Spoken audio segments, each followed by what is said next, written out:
Hello! Kung ngayon lang tayo nagkita, ako nga pala si Mika Mendoza.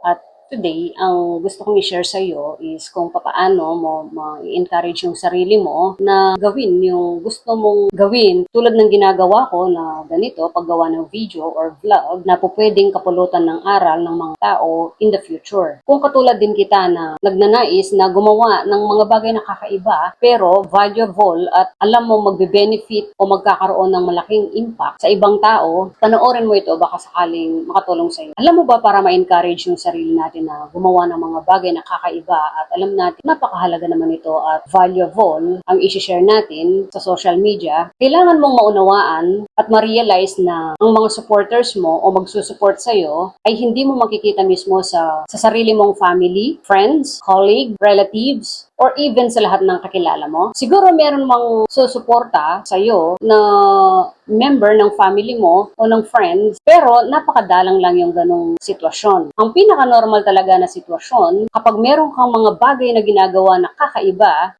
yung suporta na makikita mo sa mga taong hindi mo kilala o strangers, parang nakakatawa siya kung titingnan mo at iisipin mo na yung unang-unang susuporta sa'yo ay hindi mo makikita sa miyembro ng family mo, friends at relatives at lahat ng kilala mo. Pero sa maniwala ka sa hindi, yun ang normal. Ibang tao talaga ang hahanga sa'yo at mag-a-appreciate sa mga bagay na ginagawa mo, nakakaiba at alam mong mahalaga ito na i-share. Ngayon ko sasabihin sa'yo na okay lang yung ganon. Gusto kong i-encourage ka na ipagpatuloy mo lang kung ano yung gusto mong gawin na alam mong hindi ka naman makakasakit sa ibang tao o hindi labag sa kalooban ng Panginoon. Dahil tulad mo, isa din ako sa more than 7 billion na katao dito sa buong mundo na nagnanais na ma-share yung mga kaalaman na natutunan ko dito sa mundo habang ako ay nabubuhay na base sa mga karanasan ko at alam kong balang araw meron at merong makakapanood dito na makakatulong sa kanya. Huwag kang panghinaan ng loob kung hindi ka sinusuportahan ng family mo, friends, relatives, or lahat ng kakilala mo. Kasi hindi nila naiintindihan yon. At saka okay lang yon, normal lang yon, dahil hindi ka naman talaga nila kilala bilang isang transformed person or hindi nila alam yung talagang nasa saloobin mo na gusto mong gawin na magkakaroon ng malaking impact sa mga tamang tao na makakapakinig ng mensahe mo. Parang ako noon, isa din ako sa mga taong naghahanap ng mga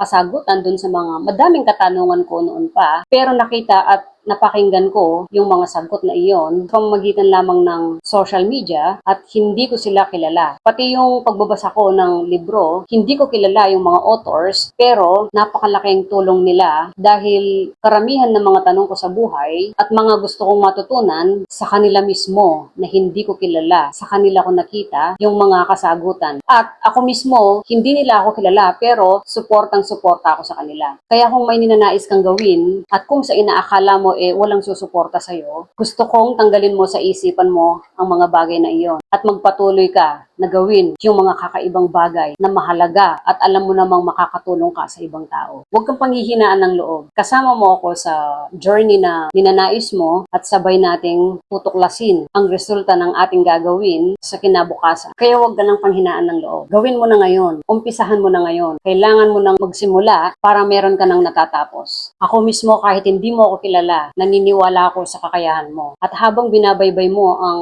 paglalakbay mo sa mundong ito, basta huwag mong kakalimutan na habang nag-i-enjoy ka dito sa mundo, binabantayan ka ng iyong creator. Hanggang dito na lang. See you on my next video. Bye-bye!